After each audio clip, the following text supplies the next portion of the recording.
Assalamualaikum warahmatullahi wabarakatuh. Hai semuanya, perkenalkan nama saya Intan Permatasari.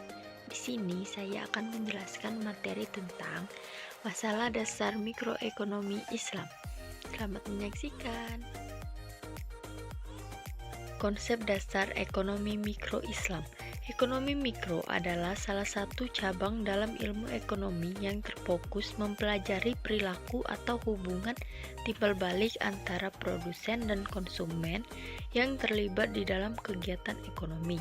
Dengan demikian, ekonomi mikro Islam berarti suatu sistem yang di dalamnya terdapat perilaku beberapa individu, baik secara konsumen, produsen, atau tenaga kerja yang dalam kegiatan ekonominya selalu diilhami oleh nilai-nilai keislaman.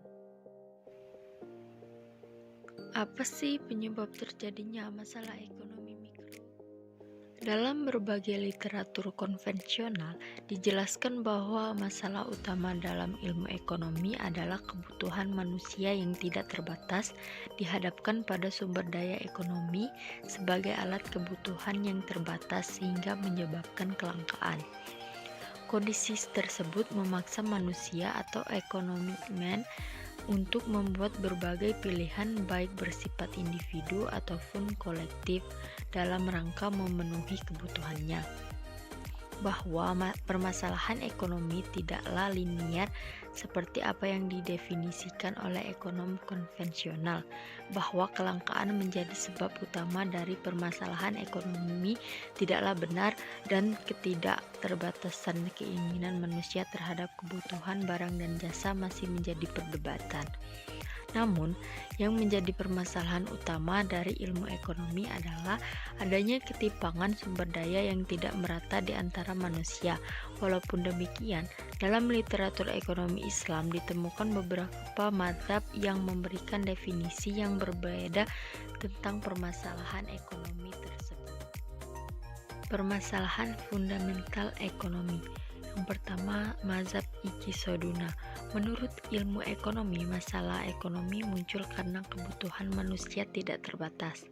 Yang kedua, ilmu ekonomi tidak pernah sejalan dengan ekonomi Islam, dan oleh karenanya ilmu ekonomi konvensional tidak dipergunakan dan diganti dengan teori baru yang bersumber Al-Quran dan hadis. Yang kedua, mazhab mainstream. Pendapatnya tidak jauh beda dengan mazhab Iqtisoduna. Yang terakhir, mazhab alternatif kritis. Mazhab ini mengkritik kedua mazhab di atas. Menurutnya, analisis kritis bukan saja dilakukan terhadap kapitalisme dan sosialisme, tetapi juga terhadap ekonomi Islam. Dan yang kedua, Islam pasti benar, tetapi ekonomi Islam belum tentu benar karena ekonomi Islam adalah hasil tafsiran manusia atas Al-Quran. Ruang lingkup ekonomi mikro Islam.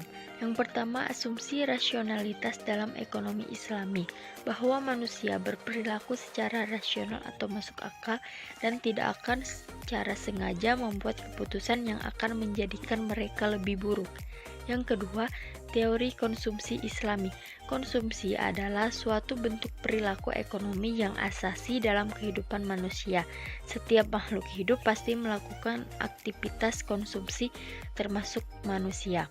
Yang ketiga, teori permintaan Islami. Secara sederhana, demand dalam pendekatan ekonomi menunjukkan tingkat permintaan akan suatu produk atau jasa dari konsumen, sedangkan supply menunjukkan jumlah produk atau jasa yang ditawarkan oleh produsen atau penjual. Yang keempat, teori produksi Islami. Kegiatan produksi merupakan mata rantai dari konsumsi dan distribusi. Kegiatan produksi adalah proses yang menghasilkan barang dan jasa, kemudian dikonsumsi oleh para konsumen. Yang kelima, teori penawaran Islami. Dalam ekonomi Islam, pengaruh zakat terhadap penawaran dilihat dari pengaruh kewajiban membayar zakat terhadap perilaku penawaran.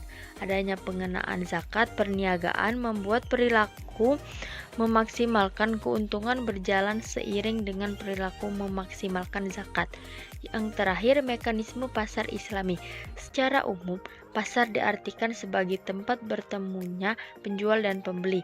Dalam ilmu ekonomi, konsep pasar diartikan sebagai setiap struktur yang memungkinkan pembeli dan penjual untuk menukar jenis barang, jasa, dan informasi.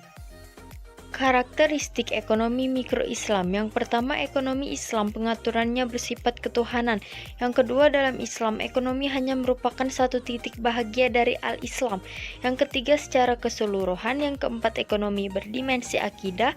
Yang kelima, berkarakter ta'abudi. Yang keenam, terkait erat dengan akhlak, elastis, objektif, memiliki target sasaran atau tujuan yang lebih tinggi, realistis, harta kekayaan pada hakikatnya adalah milik Allah, dan yang terakhir memiliki kecakapan dalam mengelola harta.